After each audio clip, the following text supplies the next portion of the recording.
What is going on, IF Warriors? So today I want to talk about something that gets touched on a lot when it comes to intermittent fasting, and it's your hunger cues and why you shouldn't ignore your hunger cues. So let me switch over real quick to this video here.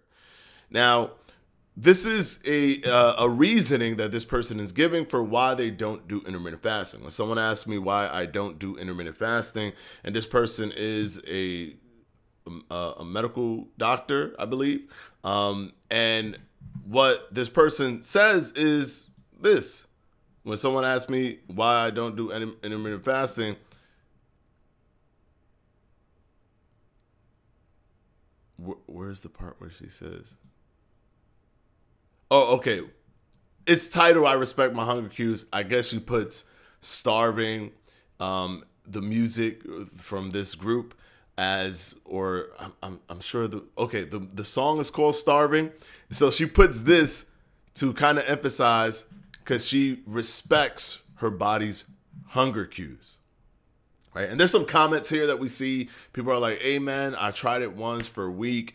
I already skipped breakfast most days. Yeah, right. I was ravenous. Right. So there's a lot of that kind of talk when it comes to intermittent fasting, and especially the fear of entering intermittent fasting if you've never done it before. It's always this, whoa, I feel like I'm gonna be hungry.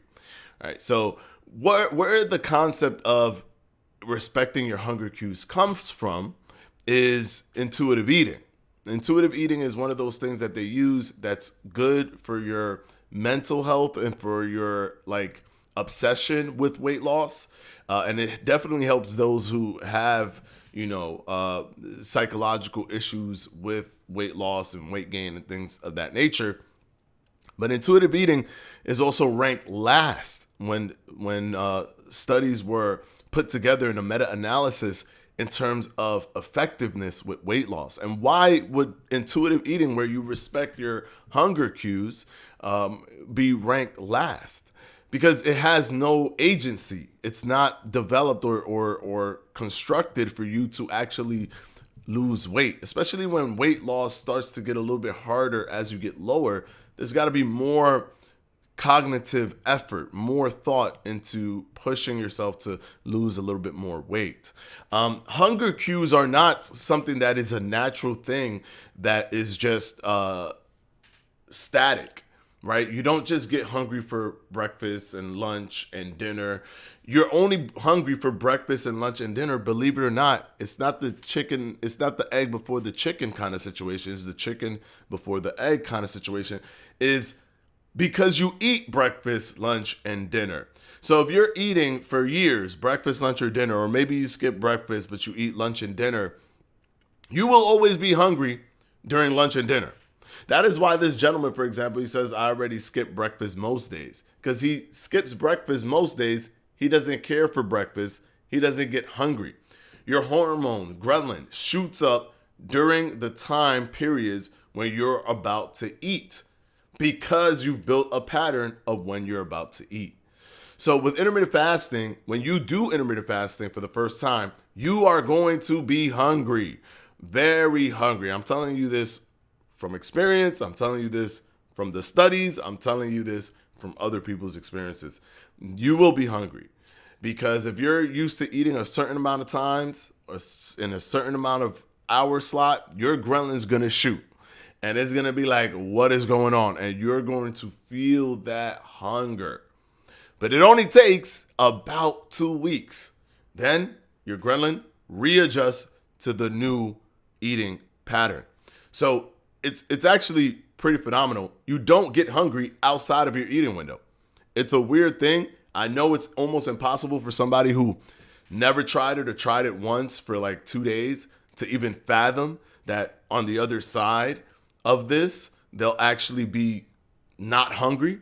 But that's what happens. Your ghrelin readjusts, your hormones readjust, and your hunger readjusts.